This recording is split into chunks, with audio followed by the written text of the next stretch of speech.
Bienvenidos a Con toda tu mente. En este podcast discutimos temas de religión y ciencia con perspectivas filosóficas, científicas, teológicas e históricas, buscando siempre enriquecernos con conocimiento veraz y disfrutar de una buena charla. Les presentamos un espacio en donde la fe y la razón son amigas que operan y cooperan en cada dimensión de la vida humana.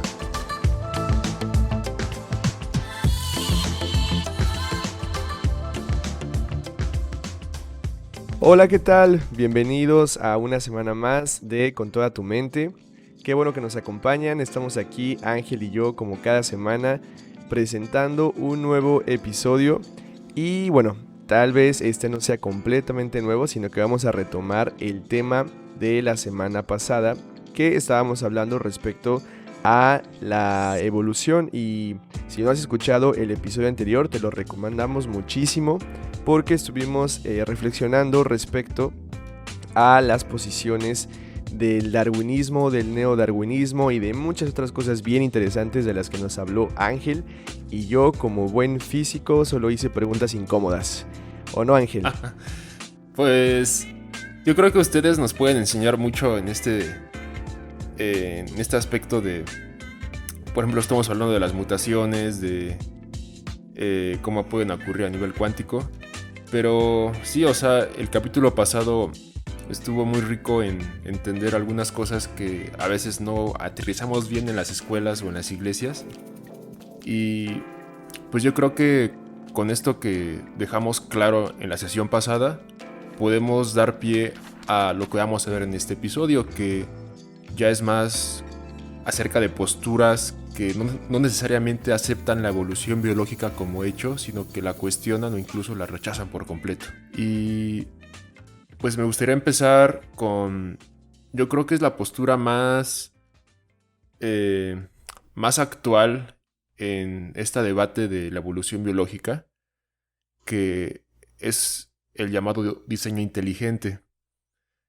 Y oficialmente se le conoce como un movimiento motivado por un cuerpo de conocimientos, y también hay inferencias, todo de carácter científico, que coinciden en que todo lo que conocemos, no solamente las especies biológicas, sino también el cosmos en sí, tiene una mejor explicación con un agente inteligente como causa.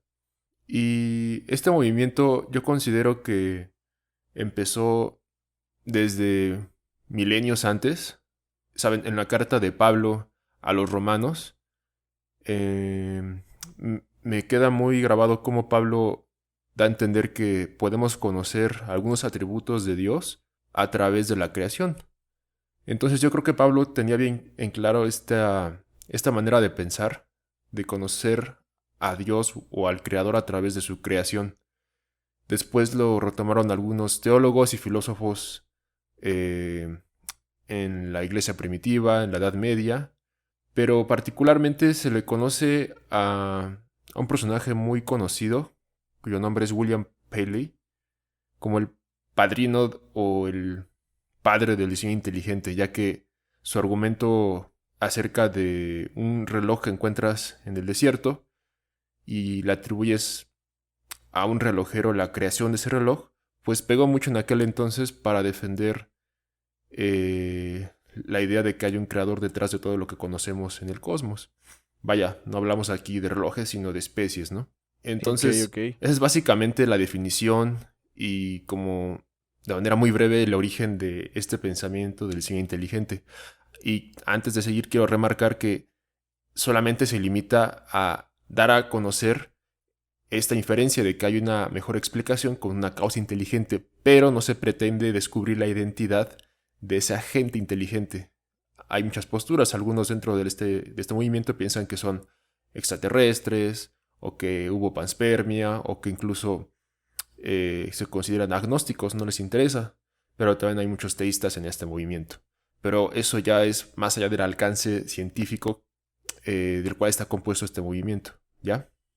Ok, entonces, realmente el diseño inteligente, por lo que entiendo, Ángel, es más relacionado con la parte biológica o también hay posturas del diseño inteligente en cuanto, digamos, a las posiciones cosmológicas? O sea, entiendo que, por ejemplo, unos alienígenas hayan podido generar la vida en ese planeta y películas así como la de Prometeo, ¿no? Que es la secuela de Alien y todo eso, lo Sí. entiendo, y entiendo por qué hay gente que cree eso, pero el diseño inteligente también abarca la creación del universo, los elementos, los planetas, las galaxias, o solamente se limita a la parte de la vida.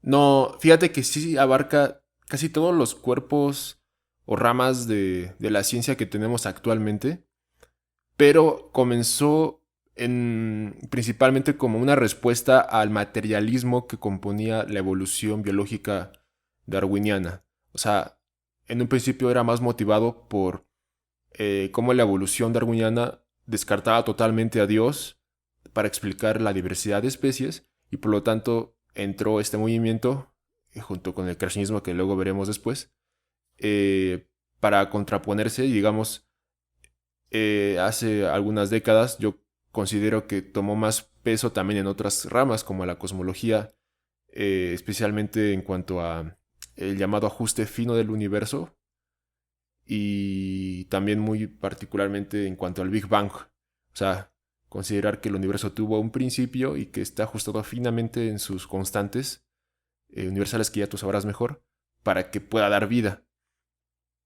Y yo sé más de lo que se sabe acerca de la evolución biológica y cómo este diseño inteligente se ha contrapuesto a estos argumentos evolucionistas. Entonces, es una postura que acoge, digamos, a muchas posturas o subposturas, si lo quieres ver. Algunos que creen en aliens, otros que creen en Dios, otros que creen en la panspermia, otros que pues no están interesados, pero todos están de acuerdo en que Darwin no es suficiente para explicar las especies y que es necesario incluir una causa inteligente en nuestras teorías. Ok. Y el problema con el diseño inteligente desde la perspectiva científica, vamos a decir, desde el método científico, es que al tener un propósito, pues, de inicio, ¿dónde metes este propósito en el método científico, no? Y ahí es donde aparentemente hay pues, una contradicción entre creer en un agente inteligente que creó todo, que creó la vida, que creó el universo en general, y pues pues la creación que intenta descubrir por sí mismo, o por sí misma, perdón, pues la naturaleza de las cosas y el funcionamiento de las cosas. Entonces, entiendo cuál Sí. podría ser el problema con el método científico. Sin embargo, hay que recordar que, pues, el método científico, tal cual, y de hecho lo hablábamos la semana pasada, no existe uno bien definido. Por supuesto que existe una guía y no quisiera eh, Hmm. que mi comentario así se tomara como que no existe el método científico. No, por supuesto que existe. Sin embargo, no hay un único método científico. De hecho, hablábamos también que las Ujú. ciencias como tal, lo que se considera ciencia y lo que no se considera ciencia, sigue en debate, es un debate abierto. La filosofía de la ciencia pues ha aceptado que se pueden aplicar diferentes métodos científicos y se ha aceptado la existencia de protociencias y se Hmm. han abierto o se han identificado pseudociencias que intentan aplicar métodos científicos y obtener resultados pues completamente fuera del pensamiento analítico.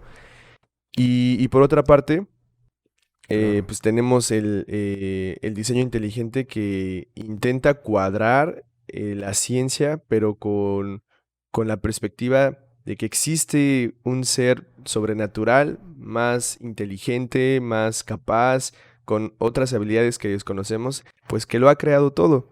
Y justamente creo que eh, el diseño inteligente o las personas que concuerdan con esta visión de las cosas, intentan jugar con las reglas de la ciencia y eso me parece algo muy honorable.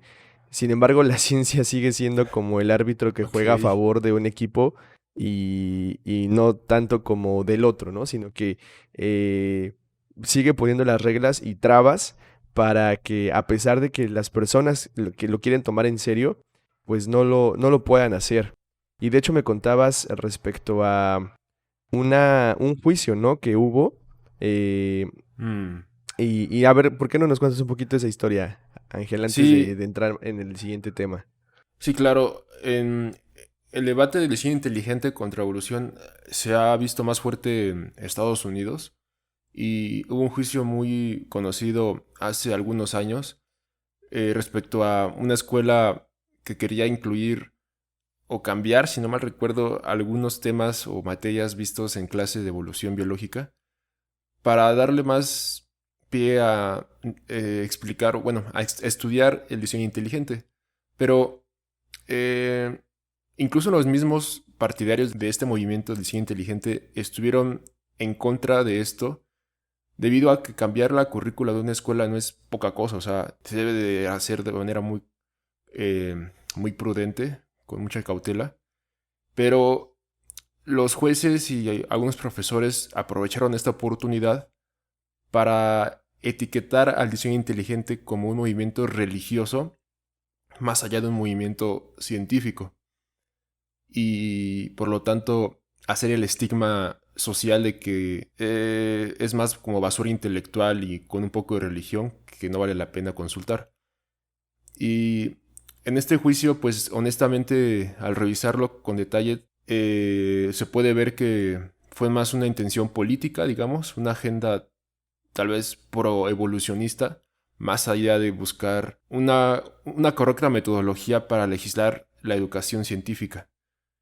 Y yo siento que el diseño inteligente sí se mantiene en la mayoría de las veces dentro de los márgenes o estándares científicos. Por ejemplo, la inferencia más fuerte que yo considero es que, vaya, existe la información biológica a manera de secuencias de bases nitrogenadas en el ADN, que básicamente es información digital, si así lo puedes ver. Y la información de ese tipo solo puede provenir, en nuestra experiencia, de una inteligencia.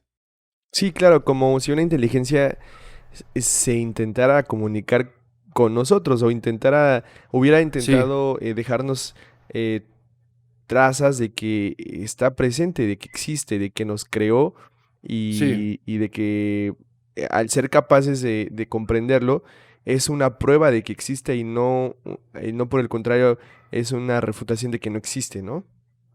Sí, exacto. O sea, ellos están de acuerdo con eso.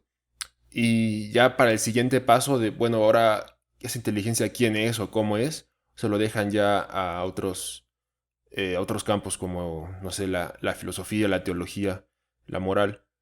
Y pues, por lo tanto, este movimiento se ha mantenido en ese margen científico, no ha querido incursionar tanto en la fe, aunque sí lo ha hecho. O sea, suelen hacer pláticas con iglesias, con líderes religiosos en este tema. Ujú. ¿Cómo ves? No, pues está muy bien y de hecho nada más para quien nos esté escuchando, eh, comentarles que si ustedes están estudiando alguna carrera o se están dedicando a algo relacionado con la ciencia, la tecnología o la ingeniería, es muy común que de repente se encuentren con personas que utilicen la evolución para pues para echar abajo la fe, y para echar abajo en especial la fe en Cristo, la fe en Dios y en las Escrituras.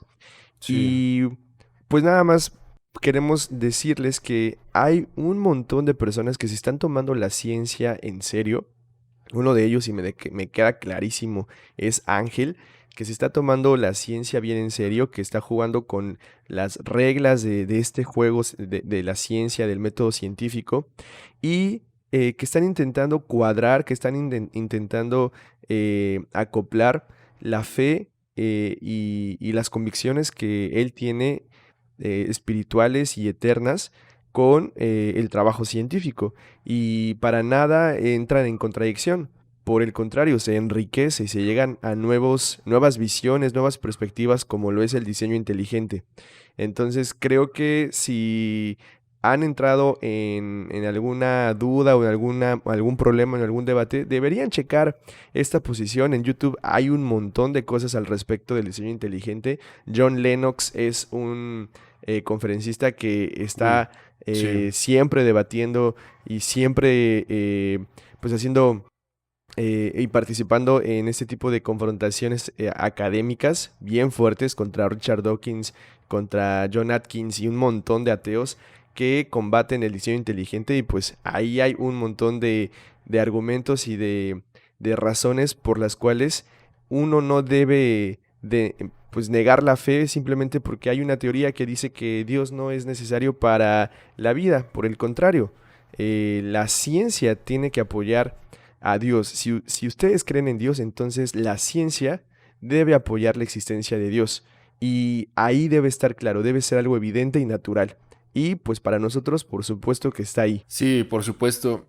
Sencillamente, yo creo que la Biblia no nos quiere dar clases de ciencia, pero el contenido histórico y en algunos casos natural que tiene concuerda muy bien con lo que sabemos en la actualidad de la naturaleza y de la historia. Entonces, con esto en mente, pues podríamos empezar a hablar de un movimiento que toma más en serio la revelación divina en la Biblia, que es justamente el creacionismo. Eh, Exactamente. pues no sé si tú has escuchado o has leído algo del creacionismo de Drey, pero yo lo tomaría más como un movimiento que parte primero del Génesis o de la Biblia y desde ahí lo toma o lo usa como una óptica o como una lente para ver la evidencia científica que tenemos a la mano. Y Claro. se encarga de establecer ciertas interpretaciones de lo que tenemos en el Génesis, especialmente de los primeros capítulos de la creación, del Edén, de la población antediluviana, etcétera, etcétera.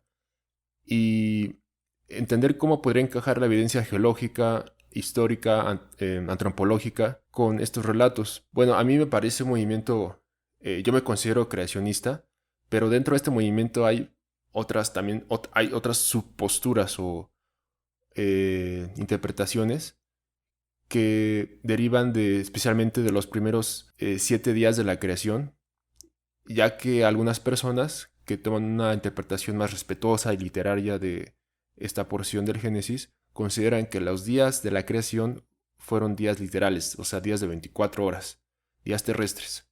Sí. Mientras que otro grupo de personas considera que pues, no necesariamente tienen que ser días de 24 horas, pudieron haber sido milenios, ¿no? O millones de años. Y pues no sé tú qué piensas de eso, Adri. Tú tal vez sabes más de esto del Big Bang y los orígenes. Pero yo en lo personal me considero más, sí, un creacionista, pero de la Tierra, pues que sí puede ser vieja, o sea, no necesariamente tiene que tener miles de años solamente. O sea, ¿tú consideras que la Tierra podría ser una Tierra más joven de la que dice la ciencia? Sí, o sea, yo creo que con todas las cosas que ocurren en el cosmos y que seguimos descubriendo, no me sorprendería que la Tierra tuviera solamente algunos miles de años, tal vez cientos de miles o decenas de miles de años. Sin embargo, es algo que a mí no me inquieta saber, ¿sabes? De la misma manera que no me inquieta saber, no sé, qué fruta fue la que comió Adán o si el cabello de Jesús era ondulado o rizado o lacio, ¿no? O sea, esos detalles a mí no me inquietan saber, porque al final yo sé que todo eso, pues, tal vez en un futuro lo entendamos y lo sepamos, pero por ahora no necesito saberlo. Ujú. Sí, sí lo entiendo. Y de hecho, digo, ahorita podríamos tocar el tema así muy como por encimita, porque es algo bien interesante el creacionismo desde el punto de vista de la física, desde el punto de vista de la cosmología. Eh, y lo podemos, tal vez el siguiente capítulo podrá tratar de eso. Nada más tengo un comentario al respecto, y es que eh, realmente no hay una teoría física en este momento que diga cómo se creó el universo. No hay Mm, ninguna, no hay nada de consenso mundial en la que digan los científicos, esto es la teoría que dice cómo se creó el universo. Para Mm, nada. Lo mm, único que hay hasta el momento pues es la teoría del Big Bang que muchos hemos escuchado, pero realmente la teoría del Big Bang empieza a contar la historia de un universo 3 segundos después de su creación. ok. Entonces, durante esos primeros 3 segundos de existencia, de tiempo ya en el universo, nadie lo sabe. Hay por ahí teorías, por ejemplo, la teoría más aceptada, la que están intentando eh, pues confirmar los físicos, es la teoría de la inflación. Pues a lo mejor podría ser un buen candidato. Sin embargo, pues no hay nada escrito. Lo único que sí, de lo que sí hay evidencia, es de la teoría del Big Bang. Por ejemplo, no sé si has escuchado hablar de la radiación cósmica de fondo. La radiación cósmica de fondo, o Sí. CMS en inglés, o CMB, perdón, es, eh, es una traza que tiene el universo y que uno la puede escuchar si tuviera una gran antena y lo apuntas hacia el espacio profundo, podrías Mm, escuchar, podrías seguir escuchando ese pequeño ruido que quedó de la explosión que se generó durante el Big Bang. Ahora, no fue una explosión en un único punto con ruido y fuego y no fue de esa manera. Fue como que en varios puntos en todo el espacio al mismo tiempo se mm, empezó a expandir y se empezaron a generar eh, las combinaciones de partículas subatómicas para crear protones, neutrones, los quarks. Todo se empezó a recombinar y se volvía a deshacer y se recombinaba porque todo estaba muy caliente y como se mm, empezó a expandir el espacio, entonces se empezó a enfriar. Y es normal, ¿no? Es como, por ejemplo, tú tienes a lo mejor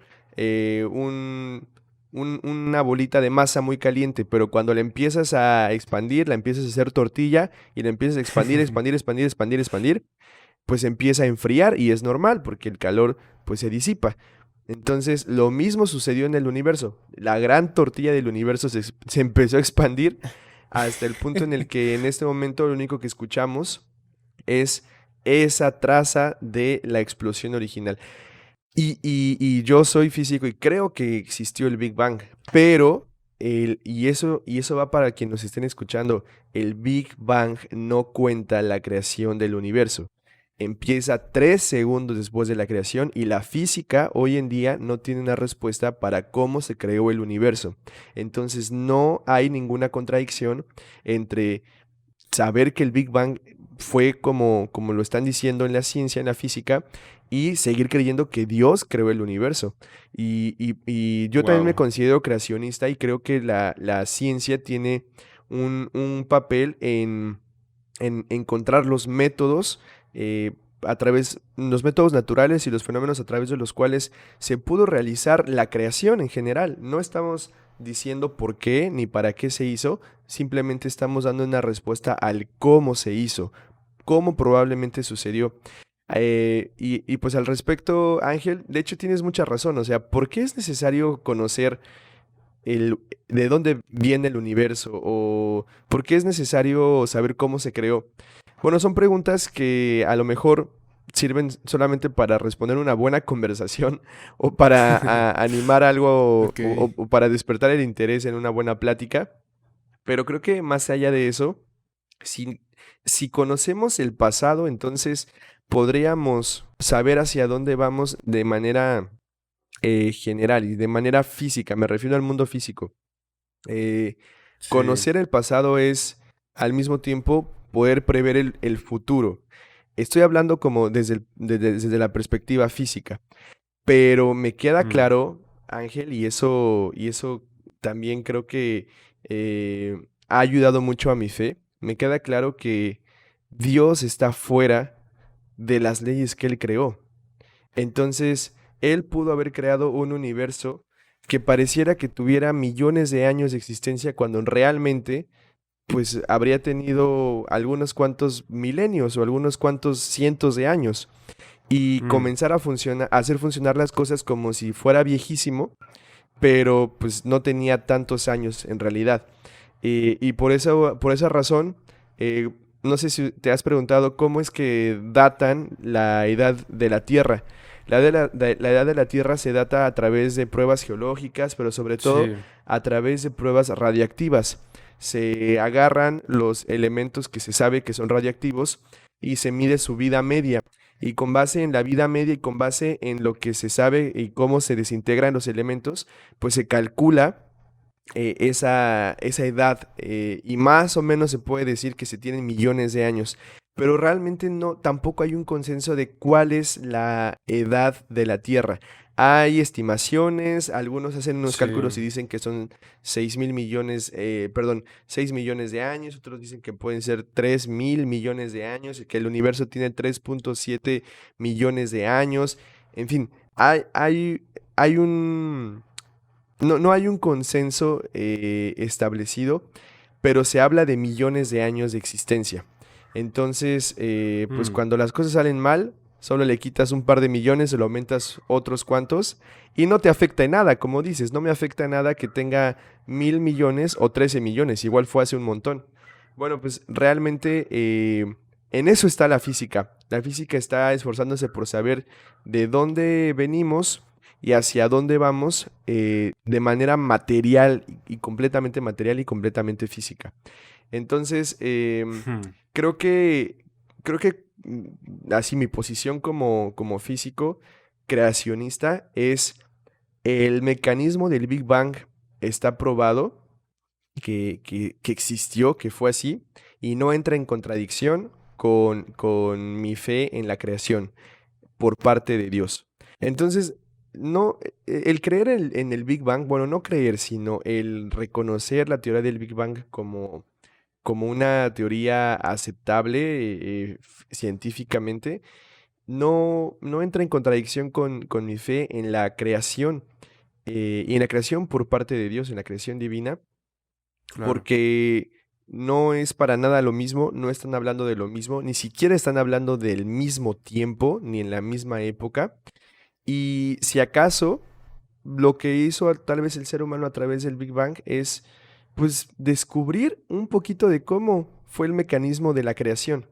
Y eso estaríamos hablando de algo muy interesante. Estaríamos honrando a Dios a través Hmm, de descubrir, de reconocer ese mecanismo y pues simplemente maravillarnos de la sabiduría y de las habilidades que tiene este ser supremo. Así que, pues sí, Ángel, realmente no entro tampoco en contradicción ni en afán. Ahora entiendo que hay mucha gente que se dedica a eso y la respeto profundamente. Sin embargo, creo que como parte del diseño inteligente y como parte de una creación, pues toda creación tiene límites para conocer su propia existencia y su propio origen. ok. Entonces, no sé hasta qué punto la física pueda llegar al respecto. Pero bueno, pues sí, esa es mi postura respecto al Big Bang. Wow, no, o sea, está excelente cómo lo planteas. Me surgen muchas preguntas y comentarios, pero yo creo que lo dejaré para otro programa que abordemos mejor todo esto del Big Bang y cosas más físicas, pues. Sí, porque de hecho Sí, el creacionismo en la parte de biología está mucho más interesante, podría decir, que la parte física, porque el Génesis nos relata la creación de los seres vivos en 7 días, ¿no, Ángel? claro. Sí, Entonces, ahí cómo puedes empatar lo que dice la Biblia con lo que dice la ciencia. mira, yo concuerdo con la descripción de un creacionista justamente que se llama Howard Ross, que pueden revisar en su ministerio, si no mal recuerdo se llama Reasons to Believe en inglés, y él se da cuenta de que el relato de la creación se da a conocer para las personas en cualquier momento de la historia y en cualquier lugar, para que sea comprensible para esas personas. No te, no te satura con principios o términos científicos que tal especie fue creada después de esta especie y a cosas de ese estilo. Sencillamente te está diciendo Dios creó el universo con su palabra con cierto orden y cronología, que todo culminó al final en la creación del hombre. Y este teólogo empata muy bien la sucesión de eventos como vienen contándose en el Génesis. Digamos, primero se creó el espacio, tiempo, la materia y la energía, el sistema solar, la Tierra y el Sol. Y en un momento la Tierra estaba, por ejemplo, vacía y desordenada, ¿no? Y él da a entender que el verbo hebreo que se utiliza para crear en esos versos es un verbo que se refiere a crear algo de la nada. Sin embargo, cuando ya se refiere a la creación de las aguas o el firmamento o ciertos seres como las plantas, ya no se utiliza el mismo verbo crear algo de la nada, sino se utiliza que aparezca algo que ya estaba ahí potencialmente. O sea, en el relato del Génesis se está dando a entender que lo que Dios había creado en un principio, como las estrellas y el sol, ya estaban ahí, pero la tierra en su condición inicial no estaba totalmente idónea para la vida, sino que tuvo que haberse creado un firmamento, unos continentes, agua en los océanos, para que pudiera primero albergar plantas. Después de que hubo plantas, entonces ya pudo haber habido una concentración idónea de oxígeno en la atmósfera para que pudiera sustentar animales tanto marinos y posteriormente terrestres y alados. En este entonces ya teníamos también un ciclo del agua establecido. Entonces, esta sucesión de eventos, de manera resumida se las estoy contando, encaja muy bien con lo que se describe en el modelo que tenemos actual de cómo se fue desarrollando la Tierra poco a poco en el sistema solar, como una esfera de pues magma tal vez o de gas incandescente que fue enfriándose, se formaron las primeras placas de tierra o de corteza terrestre, la primera porción de agua, la primera atmósfera. Poco a poco fue esto consolidándose en un planeta más idóneo para que albergara vida unicelular en el mar, como microalgas, después plantas más complejas, después animales marinos, animales terrestres, y finalmente el último ser, digamos, creado, el ser humano, conllevaría como el último acto creador de Dios antes de su descanso en el séptimo día. Y es muy interesante que en este relato de la creación del hombre se utilice el mismo verbo que se utilizó para crear en un principio todo el cosmos, que es crear algo de la nada, porque estamos hablando de un ser muy diferente a los demás animales, un ser, pues yo consideraría el ser humano como un ser espiritual y que también es consciente de que es autoconsciente, tiene por lo tanto una capacidad de razonamiento, tiene juicio, tiene moral, tiene autocrítica y por lo tanto yo concuerdo contigo a la luz de todo esto que estoy contando que estos días de la creación relatados en el Génesis no están contradiciendo lo que ya sabemos con pistas, digamos, de la física, de geología, de biología, de cómo pudo haber sido este proceso, tal vez por un periodo largo de tiempo muy largo, de la creación. Y pues sí, o sea, sencillamente el creacionismo es algo que defiende muy bien de esta manera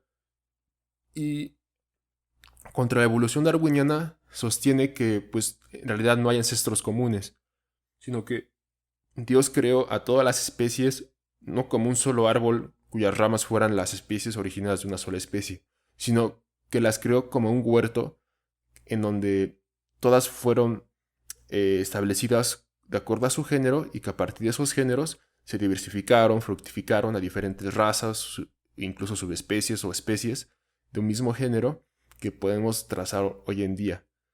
Y pues sencillamente el debate aquí que puede haber tanto dentro de las iglesias o en comunidades teológicas es que pues cuál fue el tiempo real en el que fue esto. O sea, fueron 24 horas eh, para que se creara toda una cósfera en el mar y luego otras 24 horas para crear animales alados y animales terrestres, o fue un proceso gradual, digamos, de aparición gradual, como se ve en el registro fósil a veces. Entonces, este es un debate que la verdad yo creo no vamos a resolver, así que pues no hay que caer en discusiones vanas e insensatas como se aconseja, ¿no? Ahí en este creo que Pablo nos aconseja en Timoteo. ¿Tú cómo ves, Edre? Pues todo lo que dices me encantó. Realmente creo que es una respuesta bien clara y concisa a empatar lo que dice la ciencia con lo que dice la Biblia. Y me gustó mucho. Sí, lo que dices estoy completamente de acuerdo. Creo que la lógica que se presenta en las escrituras es impactante. O sea, es Sí, una lógica que no tiene ningún otro libro que es considerado sagrado en cualquier otra religión o en cualquier otra creencia o fe. No, no, o sea,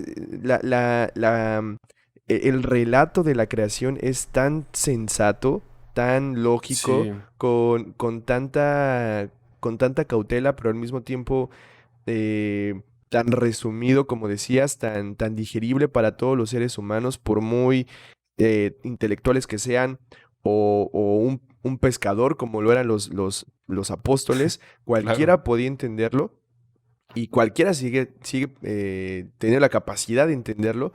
Y creo que, o sea, si un creador hubiera querido que su creación conociera cómo fue la creación, hubiera redactado exactamente lo que está en las escrituras. O sea, creo creo que esa redacción no puede ser humana, tiene que venir de algo que está fuera de la creación, tiene que venir del creador directamente. Es un resumen tan bien hecho y que poco a poco la ciencia lo ha ido confirmando. Si bien es cierto que no tiene detalles, no, porque la creación en el Génesis se relata en los primeros 3 capítulos, o en los primeros 2 capítulos, si acaso.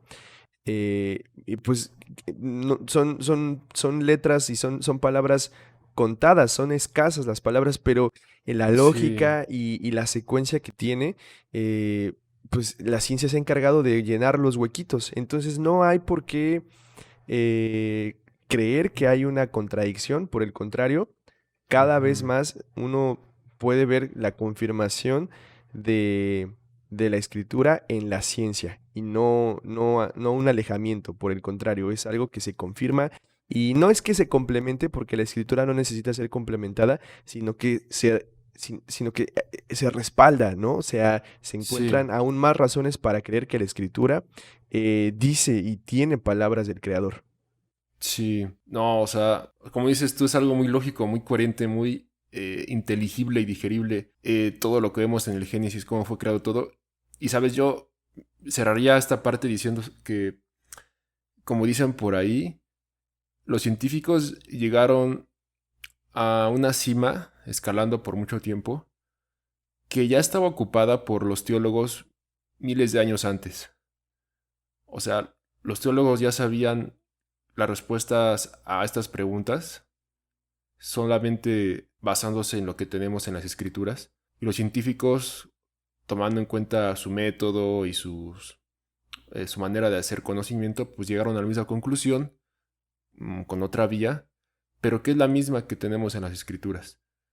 Y no es algo que veamos, a mi consideración, en otros relatos de la creación de las cosas. No vemos dioses peleando en el espacio para que dan lugar a los planetas, o no vemos metáforas muy difíciles de entender, sino vemos que todo fue creado por un solo Dios de forma muy clara.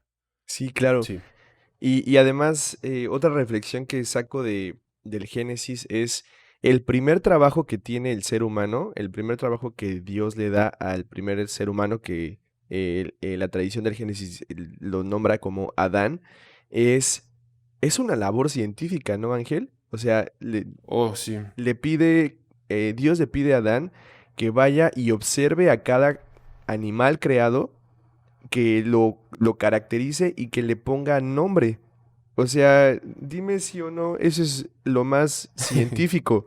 Esa es la sí, definición de la labor científica. O sea, para mí Dios quería que el ser humano conociera la creación que le había hecho, que la no, observara, que la viviera, que la describiera. sí. O sea, imagínate, la diversidad de especies que tenemos en la actualidad es aproximadamente el 1% de la que había originalmente. En los fósiles tenemos esa idea de que tanto en el mar como en la tierra y en el aire había mucho más especies que tenemos ahorita. Entonces esa labor de Adán de conocer cada especie, darle su nombre, diferenciar cada una de las especies de otra, le llevó, o sea, no le llevó una semanita, o sea, le llevó varios años seguramente.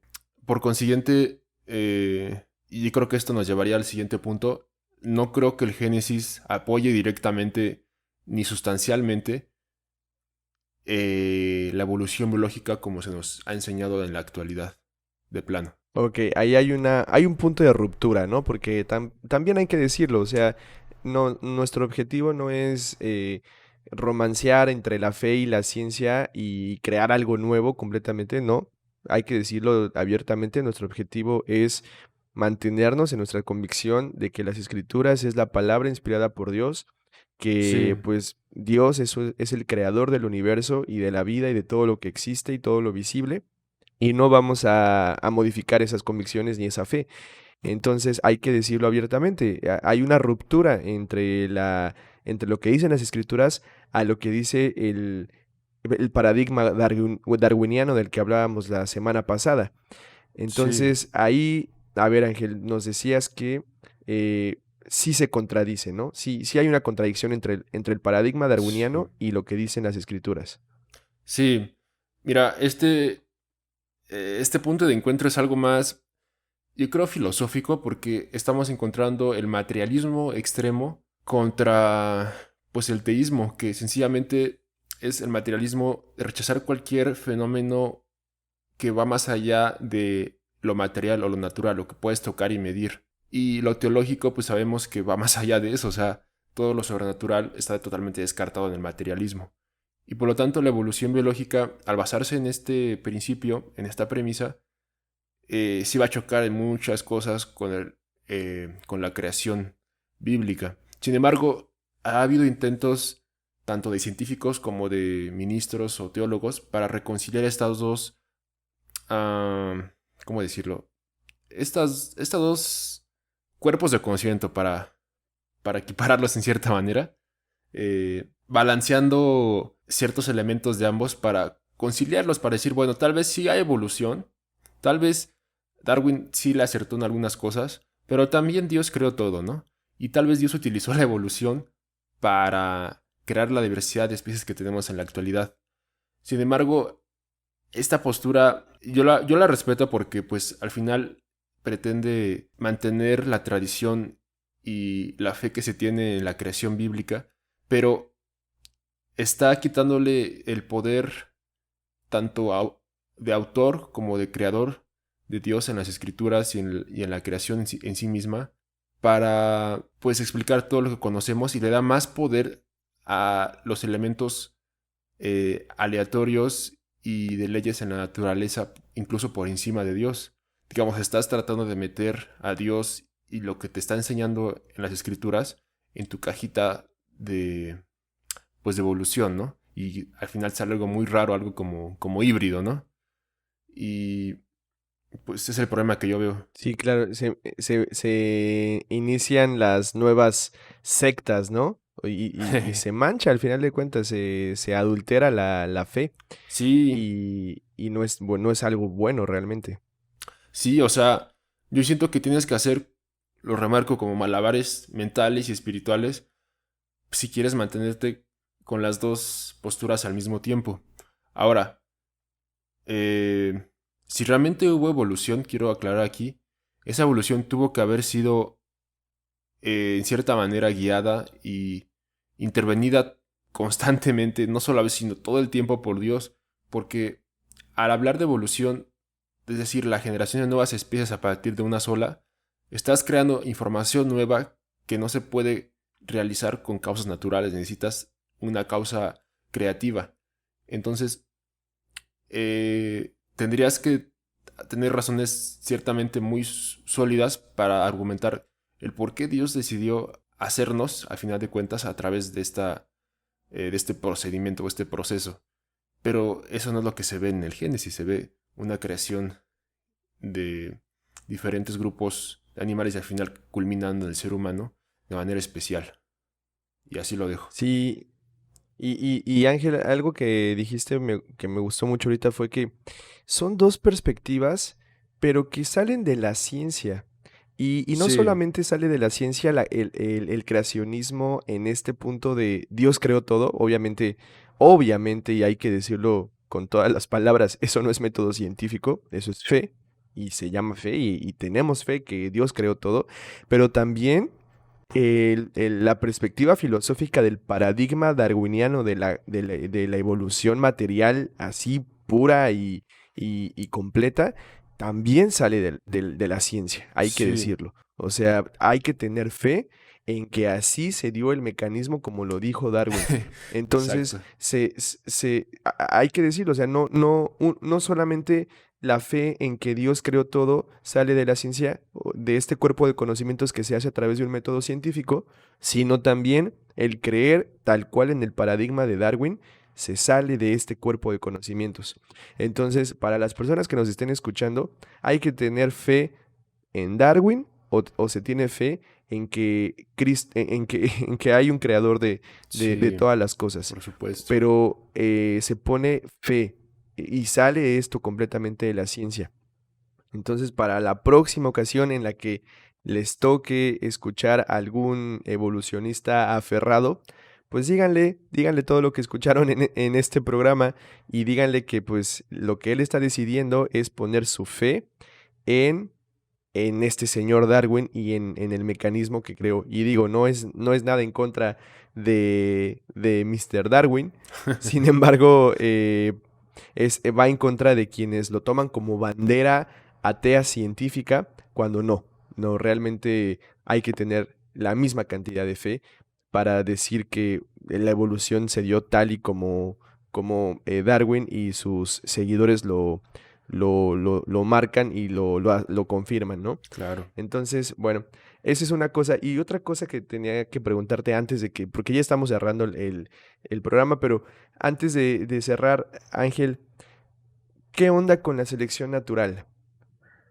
Entonces, Eh, la selección natural existe, o sea, es un fenómeno que puedes comparar con que, digamos, la gravedad, ¿no? La gravedad es, si lo entiendo bien, eh, es una fuerza que depende de la masa de los objetos. Entonces, no se sabe bien qué es la gravedad en sí misma, o sea, si es una partícula, si no mal recuerdo había leído que algunos piensan que es una partícula llamada gravitón o cosas así de raras. Pero al final, ahí ajá. está, ¿no? O sea, si tú te caes ahorita, pues vas a pegar en el piso y vas a sentir la gravedad. Entonces también la selección natural es un fenómeno que ocurre en el sentido de que está compuesto por muchos elementos.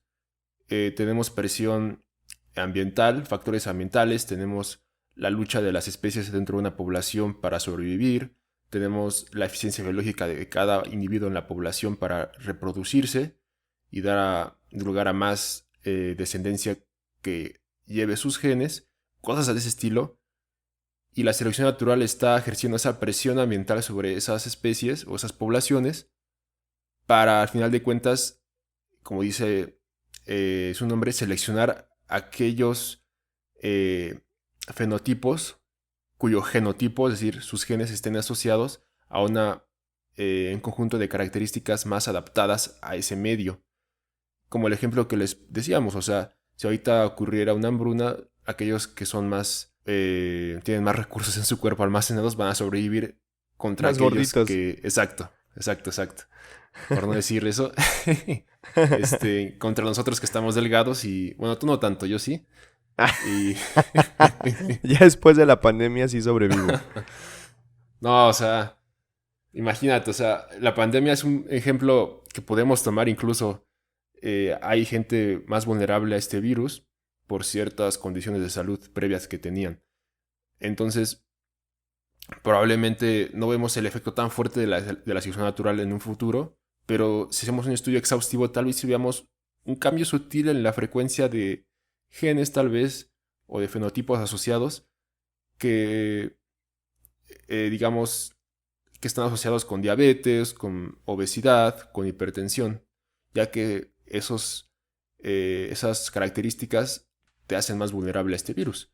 Entonces la selección natural sí ocurre, pero no explica en sí misma ni por qué se originaron las especies y tampoco es capaz de explicar cómo se puede originar, ¿no?, información biológica en este proceso de,